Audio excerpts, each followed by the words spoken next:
নমস্কার বন্ধুরা, আশা করি সবাই ভালো আছেন। তো বন্ধুরা, এখন যে ছবিটার বিষয়ে কথা বলবো সেই ছবিটায় অভিনয় করেছেন মিঠুন চক্রবর্তী, জিনাত আমান। ছবিটা রিলিজ করেছিল 1985 সালে। ছবির নাম হচ্ছে ইয়াদান কি কাসাম। ইয়াদান কি কাসাম। তো সেই ছবিটাকে নিয়ে এখন কথা বলবো। তো তার আগে প্রত্যেকটা বন্ধুকে অনুরোধ করে রাখবো, আপনারা চ্যানেলে নতুন হয়ে থাকলে অবশ্যই আপনারা চ্যানেলটা সাবস্ক্রাইব করে নেবেন। আর যদি আপনাদের ভিডিওটি ভালো লেগে থাকে অবশ্যই লাইক কমেন্ট শেয়ার করতে ভুলবেন না। তো ইয়াদান কি কাসাম ছবিটার পরিচালক হিসেবে কাজ করেছেন বিনোদ দেওয়ান। ছবিটার প্রযোজক হিসেবে কাজ করেছেন টিসি দেওয়ান। ছবিটার সঙ্গীত হিসাবে কাজ করেছেন লক্ষ্মীকান্ত প্যারেলাল। ছবিটার রান টাইম হচ্ছে 126 মিনিটের মতন এবং ছবিটাতে অভিনয় করেছেন মিঠুন চক্রবর্তী, বিনোদ হাসান, শক্তি কাপুর, আসরানি মতরানি এবং ফেজু শেঠ। এবার যদি আমরা প্রথমত সিনেমাটা নিয়ে কথা বলি, তো এখানে মিঠুন চক্রবর্তীর দুটো স্ত্রী রয়েছে।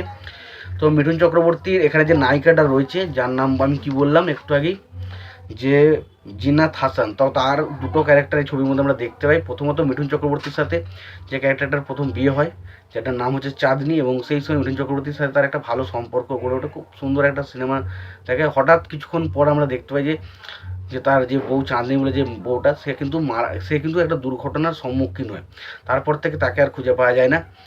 কিন্তু মিঠুন চক্রবর্তীর ক্যারেক্টারটা, সে ভেবে নেয় যে তার স্ত্রী হয়তো আর বেঁচে নেই, এবং তারপর সে শহরে চলে আসে এবং শহরে আসার পর সে হঠাৎ করে তার বইয়ের মতনই একজন কাউকে দেখতে পায়, যার নাম হচ্ছে মিনা, এবং মিনা বলছে গীতা গীতা গীতা এবং তখন সে তাকে দেখে তার প্রেমে পড়ে যায়। এবং পরবর্তী সময় সে যখন তাকে বিবাহ করবে বলে ঠিক করে, সেই সময় দেখে তার একটা ছেলে রয়েছে।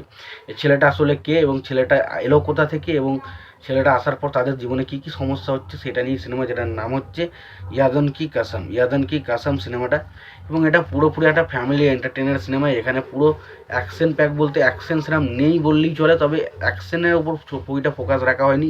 ছবিটা পুরোপুরি একটা ফ্যামিলি এন্টারটেনকে কেন্দ্র করে ছবিটা তৈরি করা হয়েছে। এখানে একটা স্বামী একটা স্ত্রীর মধ্যে যে ভালোবাসার সম্পর্ক, সেইটাকেই ভিত্তি করে কিন্তু ছবিটা আনা হয়েছে। এবং তার মধ্যে যে বিভিন্ন রকমের রাগ, ঝগড়া, ইমোশনাল যে দুঃখগুলো, যে বিষয়গুলো ছবির মধ্যে ফুটে ওঠে, সেগুলোই কিন্তু এই ছবির মধ্যে মূল ফোকাস রাখা হয়েছে। এর থেকে বেশি কিন্তু ছবিটার মধ্যে কিছু করা হয়নি। শক্তি কাপুরের ক্যারেক্টারটা দেখুন, এখানে অ্যান্টাগনিস্টের মতো হলেও খুব একটা যে ছবির মধ্যে মেন অ্যান্টাগনিস্টটা বলা যায় না। পাশাপাশি ছবির অ্যাকশন নেই, ছবির মধ্যে অ্যাকশন খুব একটা নেই, তবে মিঠুন চক্রবর্তীর মানে যত সুন্দর সাবলীল একটা পারফরমেন্স আমরা দেখতে পাই ছবির মধ্যে, সেটা সত্যি কোথাও না কোথাও আপনাকে মুগ্ধ করাবে। এবং ছবিতে গানগুলো নিয়ে যদি কথা বলি, গানগুলো ওভারঅল একটা ঠিকঠাক গান, খুব ভালো যে গান সেটা বলা যায় না, তবে গানগুলো ঠিকঠাক। এবং ছবিটার বাকি গল্প, চিত্রনাট্য, স্ক্রিন প্লে মোটামুটি ঠিকঠাক। কোনো কোনো জায়গায় কিছু বোরিং অবশ্যই আসে, তবে ছবিটার রান টাইম যেহেতু খুবই কম, তো সেই কারণে আপনার কিছু কিছু জায়গায় বোরিং লাগবে না। এবং ছবির গানগুলোতে একটু বেশি টাইম দেয়। মোটামুটি ছবিটা যদি আপনি মানে 1 ঘন্টা 25 মিনিট যদি কেটেও দেন, সেখান থেকে মোটামুটি 1 ঘন্টা 30 মিনিটের মতো সিনেমা কিন্তু হয়ে যাবে। তো খুব একটা বড় সিনেমা নয়, এবং সিনেমাটার গল্পটা খুব একটা বেশি দেখানোও হয়নি। শুধু সম্পর্কটাকে কিন্তু বেশি ফোকাস রাখে ছবিটাকে বানানোর চেষ্টা করা হয়েছে, এবং তার মধ্যে সিনেমাটা কিন্তু বেশ ইন্টারেস্টিং লাগবে।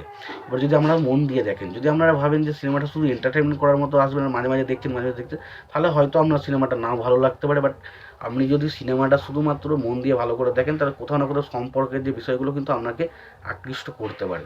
তো এই ছিল মোটামুটি এই সিনেমাটা নিয়ে আমার রিভিউ। তো এই বিষয় নিয়ে তোমাদের কি মতামত তোমরা জানিও। তোমাদের যদি ভিডিওটি ভালো লেগে থাকে লাইক কমেন্ট শেয়ার করে দিও। চ্যানেলটা নতুন হয়ে থাকলে অবশ্যই তোমরা চ্যানেলটা সাবস্ক্রাইব করে নিয়ে পাশে বেল আইকনটা অবশ্যই প্রেস করে দিও। ভালো থেকো, সুস্থ থেকো, দেখা হচ্ছে পরের ভিডিওতে।